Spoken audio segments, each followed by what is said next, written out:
জীবনের সবচেয়ে বড় ভুল তখনই করবেন যখন নিজের দুর্বলতার কথা অন্যজনের কাছে প্রকাশ করবেন। হ্যালো এভরিওয়ান, আসসালামু আলাইকুম। শুরু করছি নতুন দিনে নতুন আরেকটি ভিডিও। আমার নতুন ভিডিওতে আপনাদের সবাইকে আমন্ত্রণ জানাই। এই যে আজকের ভিডিওটা শুরু করলাম সবুজে ঘেরা একটা দৃশ্য দিয়ে, চোখের প্রশান্তি দিয়ে। আশা করি আপনাদের ভালো লাগবে। এই যে চলে আসলাম মেয়ের স্কুলে। আজকে সকালবেলায় স্কুলে চলে আসছি। তখন থেকে ভিডিওটা অন করেছি। বাসা থেকে কোনো কাজকর্ম তেমন কিছু দেখাইনি। আজকে প্রায় একটু ঘুম থেকে উঠে লেট হয়ে গিয়েছিল, এই জন্যই একদম স্কুলে সামনে এসে ভিডিওটা অন করেছিলাম। আর প্রথমেই একটু যারা নাচ দিবে তাদের একটু নাচ প্র্যাকটিস করা হয়েছিল। তারপর ওই সময় আমি একটু ভিডিও করে নিচ্ছিলাম। জীবনের প্রতিটাই মুহূর্তেই সুন্দর যদি আপনি উপভোগ করতে পারেন। আর তার চেয়ে মেয়ে যেমন খুশি তেমন সাজলো, তা নিয়ে আজকের ভিডিওটা সাজালাম। আশা করি আপনাদের ভালো লাগবে।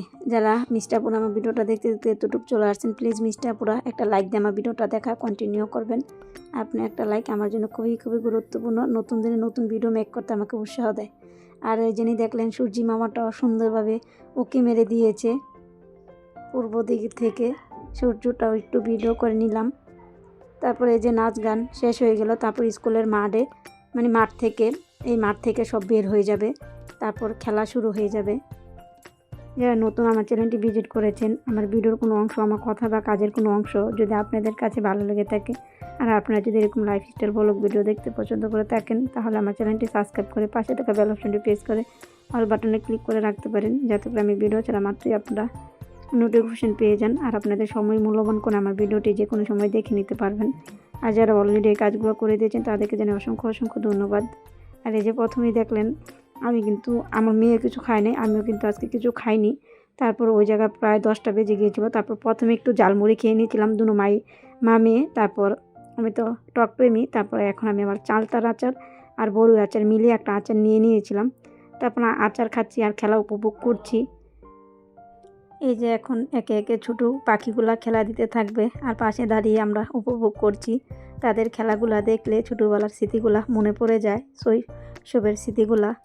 আর আমার ছেলে হাজব্যান্ড তো বাসায় ছিল। তারপর আমার ছেলে ঘুম থেকে ওঠার পর তারপর আমার ছেলেকেও নিয়ে গিয়েছিল মাঠে। তারপর বাবা ছেলে আসছে ফুটবল নিয়ে, কিন্তু কোথায় খেলবে, এই জায়গা মাঠ বিশ্রাইতেছে কিন্তু মাঠ পায় না।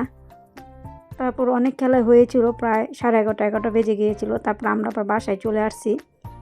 বাসায় এসে খাওয়া দাওয়া করে তারপর আবার 12টা 12:30টার দিকে আবার মাঠে চলে আসছিলাম। এই জায়গায় গার্ডিয়ানদের খেলা হচ্ছে, এই জায়গায় আমিও ছিলাম। বালিশ খেলা দিয়েছি, কিন্তু প্রায় প্লে থেকে 10 পর্যন্ত গার্ডিয়ান একই সাথে প্রায় না হলে 50 থেকে 60 জন হবে। এতগুলো মানুষের মধ্যে খেলা দিতে গিয়েছি। আর আমার না এতগুলো মানুষের মধ্যে খেলা দিতে কিন্তু ভালো লাগছিল না, কিন্তু আমার মেয়ে বললো না আম্মু তুমি যাও। তারপর মেয়ের আবদার রাখার জন্যই কিন্তু দাঁড়িয়ে থাকি। সামনে বছরে গিয়েছি, এবারও গিয়েছি, কিন্তু আমি কিন্তু 1 বছরও বালিশ খেলায় প্রাইজ নিয়ে আসি নাই। কিন্তু আমার মেয়ে কিন্তু প্রতি বছরে মাশাআল্লাহ প্রাইজ আনে। তারপর আমার মেয়ে আবার যেমন খুশি তেমন সাজবে। বাসায় থেকে খাওয়া দাওয়া করার পরে কিন্তু আমার মেয়েকে যেমন খুশি তেমন সাজানোর জন্য আবার নিয়ে আসছিলাম। আমার মেয়ে বলছিল সাজবে, তারপরে ভাবলাম কি সাজানো যায় তোমাকে। তারপরে ভাবলাম ফিলিস্তিনের আহত শিশু সাজাই। তারপর আমার মেয়ের জন্য আবার ফার্মেসি থেকে ব্যান্ডেজ এনেছিলাম। তারপর আলতা লাগতো রক্তের জন্য, আলতাও ছিল না ঘরে। তারপর পাশের ভাবি থেকে আলতা আনিয়ে তারপর ঘরে একটা সেন্টি গেঞ্জি ছিল সাদা, ওই গেঞ্জি দিয়ে তারপর আমার মেয়েকে ফিলিস্তিনের আহত বাচ্চা সাজিয়ে প্রস্তুত করে তারপর আবার মাঠে নিয়ে আসছিলাম। তারপরে যে যেটা সাজছে তা অনুযায়ী একটা করে ধারণা দিচ্ছে, মানে যে যেটা সাজছে তার একটা বক্তৃতা অথবা উপস্থাপনা করতে হচ্ছে। এই যে এই মেয়েটা বেদে মেয়ে সাজছে, তারপরে বেদে কেন একটা নাচ দিয়েছিল। তারপরে এই যে আমার মেয়ের শাখা 1 প্লে থেকে 5 পর্যন্ত যারা যা সাজছে, এই জন্য এই জায়গায় 3 জন হয়েছে।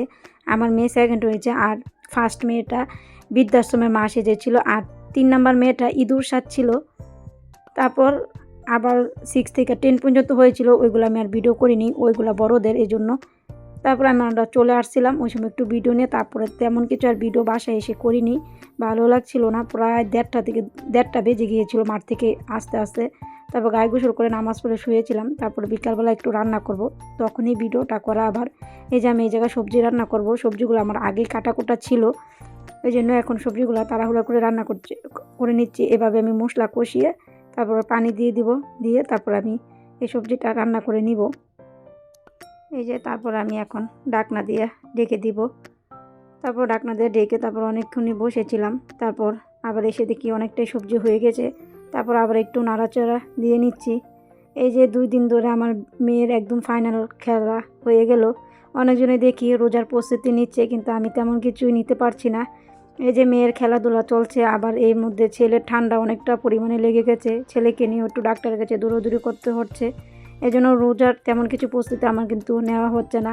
কিন্তু অনেক আপুদের ভিডিওতে দেখি রোজার প্রস্তুতি নিয়ে নিচ্ছে। জানি না আমি কবে থেকে নিতে পারবো। এই যে আমি মাগরিব নামাজ পড়ে তারপর সবজিটা এসে পরিবেশন করে নিয়েছি। আর এর মধ্যে কিন্তু আমি ছোটো মাছ রান্না করেছি। ছোটো মাছের আমি আর ভিডিও করিনি, কেননা আমি মাগরিবের পরে আবার একটা ভিডিও আপলোড করি, এই জন্য আমি আর এটা ভিডিও করিনি। তারপর রান্নার পরে আপনাদের সাথে একটু শেয়ার করলাম এই জায়গায় যিনি রান্না করেছি। এই যে ছোটো মাছ রান্না করেছি আর সবজি রান্না করেছি, আর এই জায়গায় ভাত বসিয়ে রেখেছি। গ্যাস তেমন একটা বেশি একটা নাই, কমই আছে, এই জন্য ভাত বসিয়ে রাখলাম। তারপরে এটা প্রায় এশার নামাজের ভিডিও ছিল। এশার নামাজ পড়ার পর আমার হাজব্যান্ড আসছে, তখন আমার হাজব্যান্ড কিছু নিয়ে আসছিল, তারপরে ওই সময় আবার ভিডিও করা। এই যে এই জায়গায় স্ট্রবেরি এনেছে। স্ট্রবেরি আমার ছেলে মেয়ের আমার খুবই পছন্দ, তারা এইভাবে খায়, কিন্তু আমি একটু কাঁচামরিচ লবণ দিয়ে মাখিয়ে রোদে বসে খাই। তারপরে এই জায়গায় আমার হাজব্যান্ড ক্ষীরা এনেছে। ক্ষীরাগুলা কচি ছিল। আর কতটুকু ধৈর্য চিন্তা করেন, আর কতটুকু পছন্দ আমার হাজব্যান্ডের। প্রায় এই জায়গায় 1 কেজি সিমের বিচি মানে বাসায় আনে নাই, কিনে দোকানে বসে, মানে আমার হাজব্যান্ডের তো দোকান আছে, ওই দোকানে বসে সিমের বিচিগুলা একা হাতে বেছে নিয়েছে। মানে কি চিন্তা করেন, কত ফেভারিট, মানে পছন্দ। তারপর বলতাছে এসে, দেখো আমি নিজে একা হাতে বেছে নিয়েছি, এগুলা কাউকে বাঁচতে দেয়নি। তো বলতেছে অনেক ধৈর্য তোমার, আর অনেক পছন্দ, এই জন্যই কাজটা নিজেরটা নিজে করে নিয়েছো, ভালো করেছো। তারপর আমার ঘরে শুকনো মরিচও ছিল না, তারপর কিছু শুকনো মরিচ এই জায়গায় নিয়ে আসছে। এই যে সাথে সাথে তারপর রিফিল করে নিলাম। তারপর আলুও ছিল না, আলু নিয়ে আসছে। এই জায়গায় 5 কেজি আলু আনলেই চলতো, কিন্তু আমার হাজব্যান্ড প্রায় এই জায়গায় 8 কেজি আলু নিয়ে আসছে। অনেক কথাই বললাম, অনেক কাজই দেখালাম। আমার কথায় কাজে ভুল ত্রুটি হয়ে থাকলে প্লিজ আপুরা ক্ষমা সুন্দর দৃষ্টিতে দেখবেন। পরবর্তী ভিডিও দেখার আমন্ত্রণ জানিয়ে শেষ করছি আজকের মতন ভিডিওটা এখানেই। আল্লাহ হাফেজ, আসসালামু আলাইকুম।